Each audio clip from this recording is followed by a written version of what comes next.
नमस्कार दोस्तों, welcome to grow your wealth 91, your own YouTube channel for wealth creation in the long term. आज Sunday है and will be reviewing how our model portfolio has been performing. And model portfolio जो है 2 हफ्ते पहले बनाया था 23 अक्टूबर को। So 2 weeks are pass by and I thought कि हम हर वीक जो है रिव्यू कर सकते हैं परफॉर्मेंस कैसा रहा है etcetera and compare it with the Nifty 50 because हमारा मेन कंपैरिजन मैट्रिक्स वही है.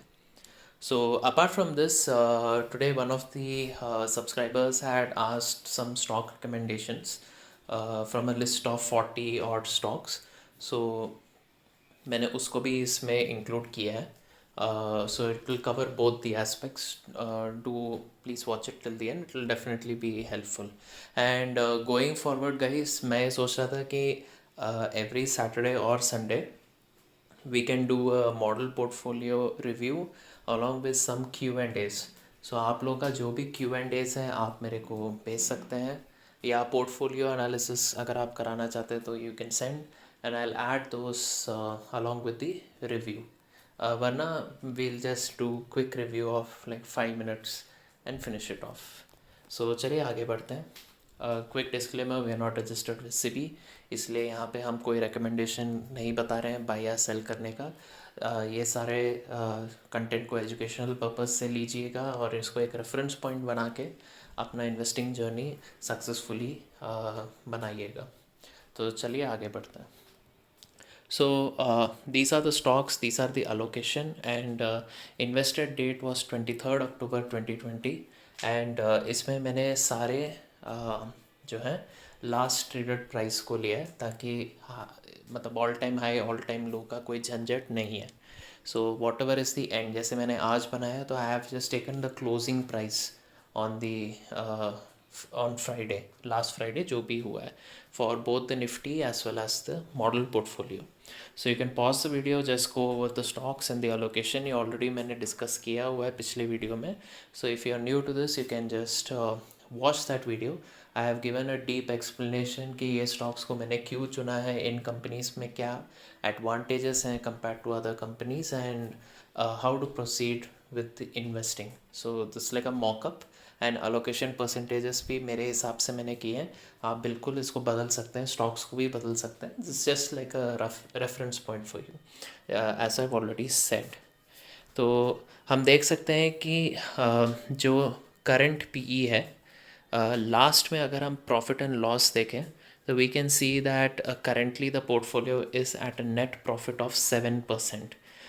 इसका ये मतलब है कि सिर्फ 23 अक्टूबर को अगर आपने 10 लाख रुपए डाले होते तो approximately you have made 6.5%, actually rounded off है 7%. सो 65,455.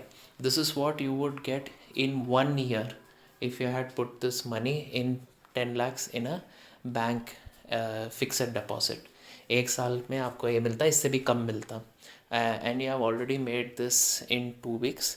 दैट डजेंट मीन दैट ये स्ट्रीक कंटिन्यू रहेगा और आप हमेशा ऐसे बनाएंगे. Just to give you a rough example कि ये एकदम अनप्रडिक्टेबल है.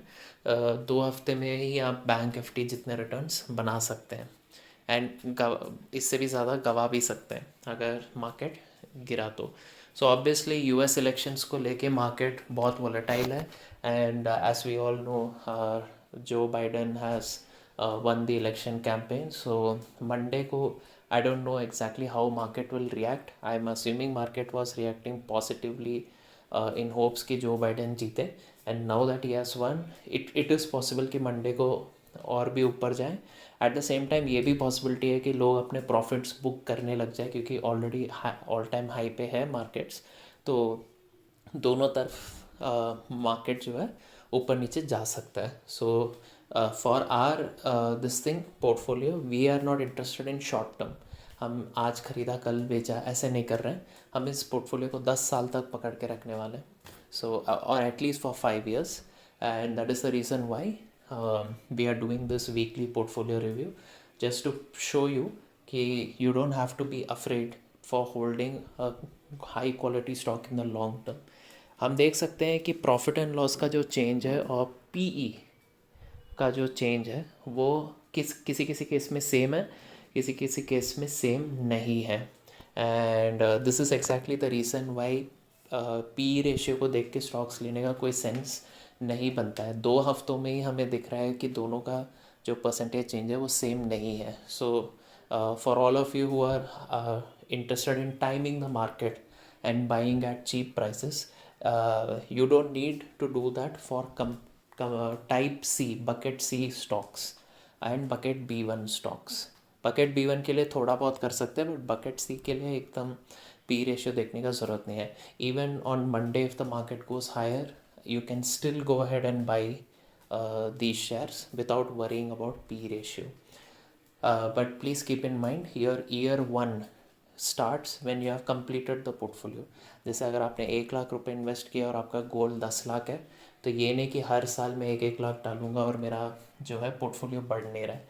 That is not the right way to invest in this strategy. SIP model नहीं है। तो जब आपका 10 लाख रुपए होगा, हाइपोथेटिकली अगर आपका 10 लाख टारगेट है, तो जब आप 10 लाख इन्वेस्ट करेंगे, that would be your year one. तो आप देख सकते हैं इस पोर्टफोलियो में मैं कोई एडिशनल मनी इन्वेस्ट नहीं करने वाला हूँ। This model portfolio I have invested 10 lakhs as you can see, and बस अब यही 10 लाख जो है 10 साल तक चलेगा। So this is the explanation that I want you guys to take home. SIP model को मैं सब इसमें इनकॉर्पोरेट नहीं कर रहा हूँ। अगर आप SIP कर रहे हैं तब P रेशियो देख के लेना मेक्स सेंस, क्योंकि तब आप ऑल टाइम हाई या ऑल टाइम लो पे नहीं लेना चाहेंगे। So SIP will be different thing. If you are interested you can like tell me in the comments और drop me an email, and मैं उस पर भी एक वीडियो बना सकता हूँ। सो चलिए आगे देखते हैं। So if you see Nifty, तो वीक 1 दैट इज़ 23 अक्टूबर के बाद का जो हफ्ता है, that gave -2% return in Nifty. Orange वाला निफ्टी है, ब्लू वाला हमारा पोर्टफोलियो है, एंड हमारा पोर्टफोलियो जो है वो +1% है। एंड अभी वीक 2 में Nifty has given a +3% return, whereas our portfolio has given a +7. This is another clear indication कि ये जितने भी स्टॉक्स हैं most of them belong to Nifty 50, and Nifty 100 में तो हमारा यूनिवर्स ही निफ्टी 100 है। So I have compared it with Nifty 50, and if you see the top quality stocks they always outperform the index, क्योंकि यही कंपनीज जो है आपके इंडेक्स का वैल्यू बढ़ाते हैं। And it is too early to celebrate and say that this theory is true और correct, but I am just showing you example. जब मार्केट बढ़ता है तो ब्लू कलर जो है हमेशा ऑरेंज से ज़्यादा होना चाहिए या बराबर होना चाहिए। So we will continue to see this trend next weekend. Let us see how it has performed. Now coming to the Q&A, so this time we didn't have Q&A क्योंकि मैंने बताया नहीं था, but going forward please do drop your questions. Every weekend I'll try to address as many of them as possible in the best way possible, and this way we can cover our mock model portfolio along with some Q&As. So we can see that there were 40 stocks, but 10 years data was not available for all of them. So for whatever stocks 10 years data is not available, उसको मैंने unknown में डाला है, and I generally stay away from unknowns क्योंकि मेरे को at least 10 years का data चाहिए होता है उनको अच्छे से समझने के लिए, एनालाइज करने के लिए, फ़िल्टर आउट करने के लिए, जो कि मेरे पास नहीं है। There are some IPOs, there are some 2-3 year old companies, so I personally would not advise to buy them. But अगर आपको बहुत इच्छा है रिस्क लेने का, ट्रेडिशनल वेल्थ क्रिएशन मेथड से बोर हो रहे हैं, तो be my guest, but please allocate less than 5 to 10% of your overall portfolio. That's the only advice that I can give. Now there were no bucket A stocks, इसलिए यहाँ पे bucket A में कोई company नहीं है। In bucket B we have Bata, Whirlpool, City Union, Alkyl Amines, Coromandel International, Dixon Tech, Naveen Fluoride, Kotak, Ratnami Metals, Manappuram Finance, and most of these have 5 to 6 years bucket classification. By the way, अगर आपको ये bucket theory समझ में नहीं आ रहा है या आप इसमें नए हो, तो you can check out the videos that are at the end of this, जिसमें मैंने निफ्टी 50 एंड निफ्टी नेक्स्ट 50 का एनालिसिस किया है, उसमें मैंने बकेट थ्योरी को इंट्रोड्यूस किया है. You can have a look at it and you will be able to understand what does A B C and B1 mean and unknown क्या है और ये हैश टैग्स क्या है. Looking at bucket B1, these are companies that are given 7 out of 10 years good performance, and these have Pi Industry, Atul, Pidilite, IGL, Titan, TCS, Asian Paint, Balkrishna Tires. If you look at bucket C, तो बहुत सारे हैं. HDFC Bank, Bajaj Finance, Lalpath Labs, Abbott, Astral Polytech, Bajaj Finserv, Sanofi, Relaxo, Infosys, HCL, HDFC, Muthoot Finance, Cholamandalam and Divi's Lab. तो the question that I assume is कि इनमें से किन stocks को शॉर्टलिस्ट करें, क्या पोर्टफोलियो बनाएं out of these 40 stocks. Now ideally I personally believe कि पोर्टफोलियो में 10 से 15 स्टॉक्स के ऊपर नहीं होना चाहिए, क्योंकि वो ओवर कॉम्प्लिकेट कर देगा अगर आप इससे ज़्यादा ऐड करेंगे, and it doesn't give you much value. So I have created my own personalized version of this 40 stocks, narrowed it down to 11 that I feel are good for investing. So before we move on, I just want to show कितने stocks हर एक bucket में हैं. So I would totally avoid unknowns bucket A and B. Bucket B1 and bucket C को मिला के 22 है, 22 का half 11 है, so we are shortlisting around 11 companies. And these are the shortlisted companies, and the allocation percentage is based on my confidence level in these companies over the next 10 years. You are free to change the company as well as the allocation. ये मेरा personal opinion है, ये recommendation नहीं है.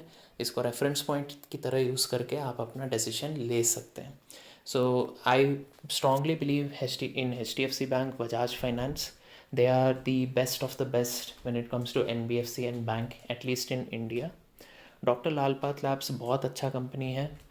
It has created an niche through analytics on location, and उसको replicate कर पाना बहुत टफ है, तो इसलिए मैंने 10% दिया है. Abbott India is excellent pharma company. जितने टॉप 10 प्रोडक्ट्स एबट के हैं वो मार्केट लीडर्स हैं इंडिया में. एंड एबट जो है अपना R&D cost and manufacturing cost को नेग्लिजिबल रखता है, बिकॉज एबट अपने US पेरेंट कंपनी से सारा मेडिसिन का जो पेटेंट एंड R&D है वो लेता है. So again it has a very good advantage over other pharma companies in India.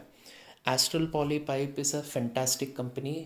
इसके ऊपर मैंने डिटेल वीडियो भी बनाया है, इनफैक्ट ऑलमोस्ट सब पे बनाया है except HDFC Bajaj finance.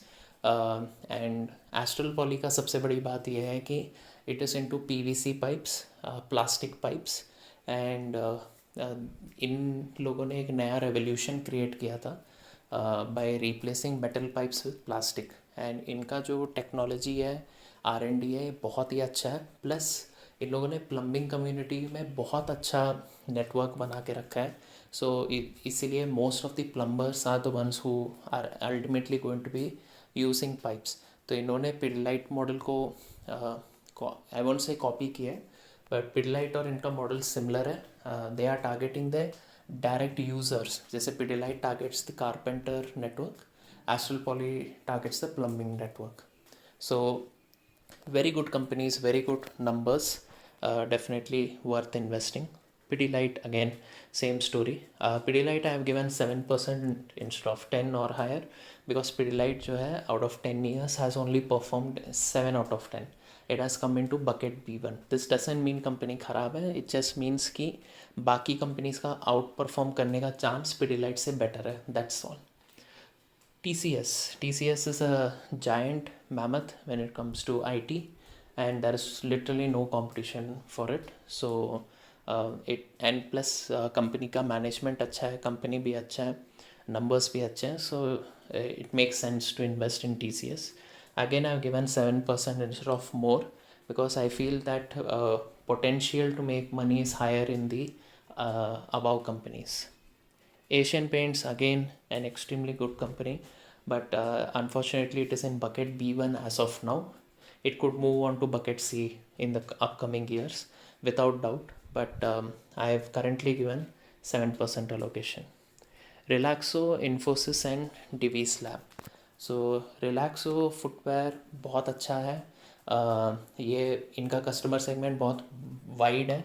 They cover from 100 rupees two 1000, मतलब 4000 रुपीज़ तक के रेंज में अपना फुटवेयर बेचते हैं. On top of that they don't have a brick and mortar model unlike Bata का शोरूम्स, इंडिविजुअल शोरूम्स बहुत जगहों पे हैं. एंड शोरूम का सबसे बड़ा दिक्कत ये है कि उसका रेंट, उसका मेंटेनेंस का खर्चा, वहाँ के एम्प्लॉयज़ का खर्चा बहुत ज़्यादा होता है. So it's a more complicated way of doing business. और ये सब झंझट जो है रिलैक्सो नहीं उठाता है. Relaxo directly retailer and distributor को अप्रोच करके अपना फुटवेयर बेचता है. सो they don't own any retail space as such, and that is why the cost is very less. Plus company ने significant growth दिखाया है, and it has performed really well in the past few years, so it is worth having 8% allocation. Infosys is again probably TCS का कोई टक्कर का है, तो Infosys को माना जाता है. And Infosys is really good company as well. Has grown significantly. I had invested at 700 in Infosys. Currently 1000 रुपये के आसपास चल रहा है price. So definitely it's a good company to invest in. Numbers look clean. थोड़ा whistle blowing का issue था बीच में, but this is something that keeps on happening. So let us see. Last is Divis Lab. Divis Lab is in the pharma segment, but it is completely different from Abbott. Abbott जो है वो and consumer का product बेचता है. Divis Lab जो है वो उनका जो कंज्यूमर है वो Abbott जैसे कंपनीज के जो है sellers हैं. So they create the APIs or the chemicals that are used to make the medicines. And Indo का जो API या chemicals है, इसका जो clearance conditions है, they are the best in the world, amongst the best. That is US के बहुत strict rules and regulations होते हैं before they sign on anyone to purchase API or chemicals to make medicines. And Divis Lab जो है वो सारे criterias को fulfil करता है. And since US has a very strict criteria, automatically बाकी देशों का क्राइटेरिया भी ये ऑटो फुलफिल हो ही जाता है. So it has a large market. It has all the patents and rights to sell in US and other countries. And इसमें कंपटीशन लाना, इसको रेप्लिकेट करना काफ़ी मुश्किल है just because of the nature of business. तो अगर आप कल को इसको टक्कर देना चाहेंगे तो you really need to work very hard to replicate their working model and then get all the patent and distribution rights from countries like US and Europe etc. तो इतना आसान नहीं है, इसलिए ये ऑटोमेटिकली एक मोड इसका बन जाता है, बैरियर टू एंट्री बन जाता है. तो out of all these companies मेरे को ये सारे कंपनीज स्टेबल लगता है. ये वेल नोन कंपनीज हैं and they have an advantage. This doesn't mean that the other companies in bucket C are not good. I just don't feel comfortable investing in Bajaj Finance and Bajaj Finserv, HDFC Bank and HDFC, Abbott and Sanofi. मतलब अगर करना है तो इन दोनों में से कोई एक को करना सेंस बनता है. TCS Infosys को मैंने किया. TCS is in bucket B1, Infosys is in bucket C, so I have done it. Muthoot Finance, Cholamandalam, I don't know what special advantage they have. They definitely do have some advantage because of which they are able to grow. But ये जो advantage है, is it a barrier to entry level advantage, is something we do not know. And that is the reason why I am trying to stay away. Plus ये top 100 companies में शायद से नहीं है. They may not be in the Nifty 100, they may be in the Nifty 500 or 200 universe. So we want to keep big companies or companies which with a known advantage. And that is the reason why I have given this portfolio based on my analysis. You are free to make your own portfolio and the allocation percentages. इसको definitely आप एक reference point की तरह use कीजिए. आपको hopefully helpful रहेगा. That's all for today guys. I hope आपको पसंद आया हो. Do like share and subscribe guys, because मैं इतना मेहनत करके आपके लिए कंटेंट बना रहा हूँ. I would really appreciate it if you showed some love and support. At the same time, do give your Q&As in the comment section. Next week, rather next weekend, उनको मैं address definitely करने की पूरी कोशिश करूँगा. That's all for today guys. Thank you. See you in the next video.